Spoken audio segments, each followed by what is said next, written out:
Túpac Amaru pertenecía a una familia de la nobleza inca, mas no era uno de los integrantes del Capac Ayllu, nombre con el cual se conocía a los estrictamente descendientes de Huayna Cápac que seguían viviendo en el Cusco durante la era colonial.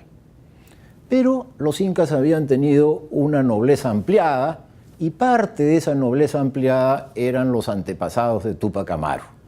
Él reclamaba que por el lado de su madre era descendiente de Túpac Amaru el primero. Este Túpac Amaru el primero fue el último de los incas de Vilcabamba, ajusticiado en la Plaza de Armas del Cusco por el virrey Toledo, comenzando la década de 1570, los incas, durante la era colonial, reclamaban que él, y no Atahualpa, había sido realmente el último de su linaje. Por eso es que José Gabriel Condorcanqui, que es el nombre real de nuestro personaje, adopta el nombre de Túpac Amaru el segundo para reclamar su vínculo con la dinastía de Vilcabamba, para reclamar su puesto como continuador de la dinastía de los incas rebeldes. Túpac Amaru no fue una persona pobre ni un líder campesino en el sentido de que él mismo trabajaba la tierra. Es un personaje que es curaca de los pueblos de Surimana, Pampamarca y Tungazuca, heredó el curacazgo de su padre, tiene un negocio de mulas que en ese momento era tener 350 mulas, era un patrimonio tremendo. ¿Por qué? Porque en las mulas se llevaban todos los productos, ¿no? Como el tocuyo y otras cosas, en toda una red comercial que funcionaba entre la zona de Cusco y la zona del Alto Perú, que es hoy Bolivia. Si Túpac Amaru hubiera vivido en los nuestros, hubiera sido dueño de una flota de camiones. Indio, mas no pobre. Indio de raza, de cultura, de antepasados ilustres dentro del mundo andino, pero poderoso económica y socialmente. Y sin embargo, fue un rebelde. 1600, el inicio.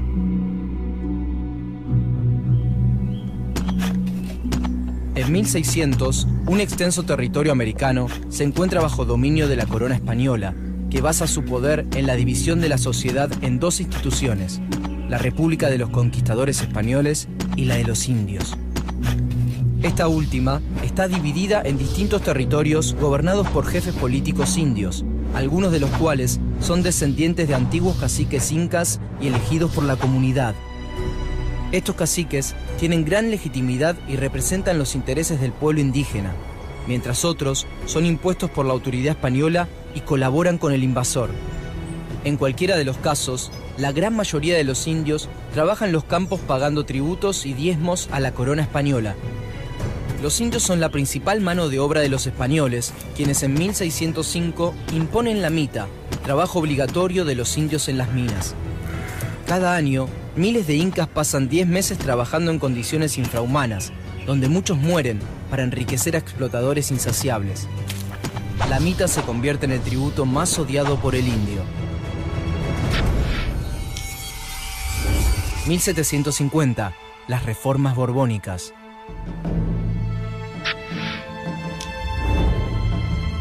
Promediando el siglo XVIII, el rey español Carlos III impone reformas para acrecentar el control económico sobre América.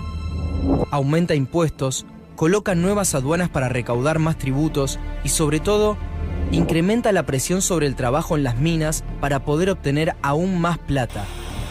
Los nuevos impuestos golpean directamente a indígenas, arrieros, artesanos y comerciantes criollos y mestizos.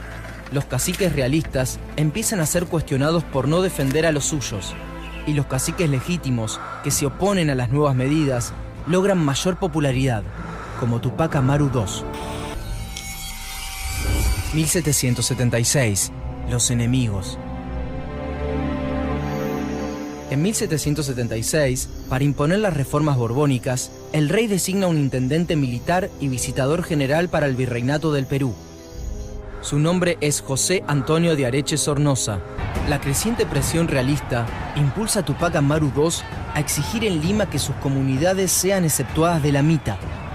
Sus reclamos son completamente desoídos y Tupac Amaru II planea un golpe junto a Micaela Bastidas, su esposa y principal lugarteniente. El 4 de noviembre de 1780, Antonio de Arriaga, gobernante español de Tinta, es apresado por los tupacamaristas. En una celda, en la casa del líder rebelde en Tungazuca, es obligado a escribir cartas a la capital del virreinato, solicitando armas, pertrechos y dinero. Como parte de su plan, Tupac Amaru II lee una carta falsa a una multitud en la que Carlos III se retracta de las reformas y ordena que por dañino se quite la vida del corregidor. Con esta acción, Tupac Amaru II suma adeptos españoles y mestizos a su causa. 1780. La represión. El 12 de noviembre, el Cabildo de Cusco reacciona ante la muerte de Arriaga y envía tropas realistas junto a voluntarios para reprimir a los tupacamaristas.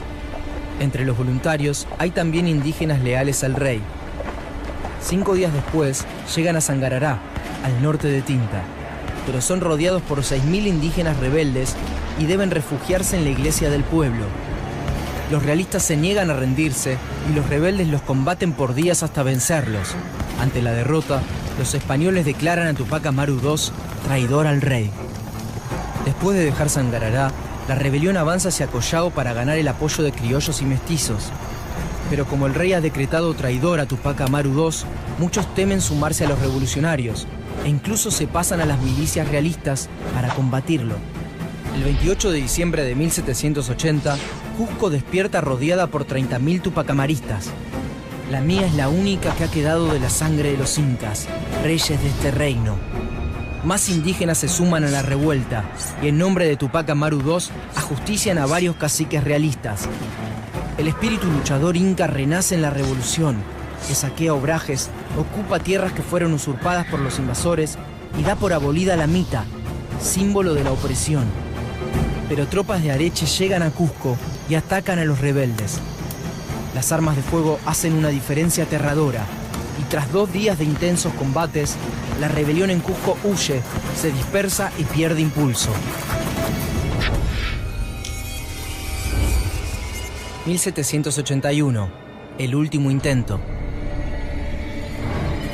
Tras la derrota, los tupacamaristas vuelven al sur para reagruparse. Areche suspende las reformas que provocaron la rebelión y ofrece un perdón general a todos los insurgentes que se pasen de bando. La rebelión está herida de muerte. En 1781, Areche en persona se moviliza hacia el sur para eliminar de raíz la insurrección.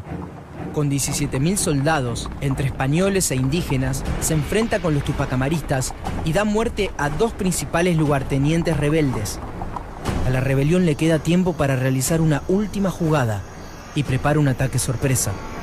Pero un desertor informa a Areche del ataque que se está planeando y así el ejército realista cerca y derrota a los rebeldes.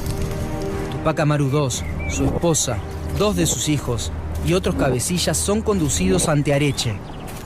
El 14 de abril de 1781, el visitador general entra a la ciudad de Cusco exhibiendo al insurgente y a su mujer, Micaela Bastidas. Tupac Amaru II es torturado, pero no confiesa el nombre de sus compañeros. Aquí no hay más cómplices que tú y yo, tú por oprimir al pueblo y yo por querer liberarlo. Tupac Amaru II es obligado a presenciar cómo les cortan la lengua y ahorcan a sus parientes. Su mujer es sometida a garrote vil. Tupac Amaru II, sin lengua, es atado a las cinchas de 4 caballos para que lo descuarticen, pero el cuerpo del Inca resiste y Areche lo manda a decapitar. La guerra de los rebeldes contra el ejército español dura 1 año más. Es el mismo pueblo, con el mismo deseo de libertad, el que continúa una lucha iniciada en el momento de la conquista. Pero los españoles han logrado, a sangre, fuego y sobornos, aplacar a la gran mayoría de los indígenas. Sin el necesario apoyo popular, a fines de 1782, el levantamiento termina por completo. Pero pasa la historia como la revuelta más importante de las poblaciones indígenas contra la corona española.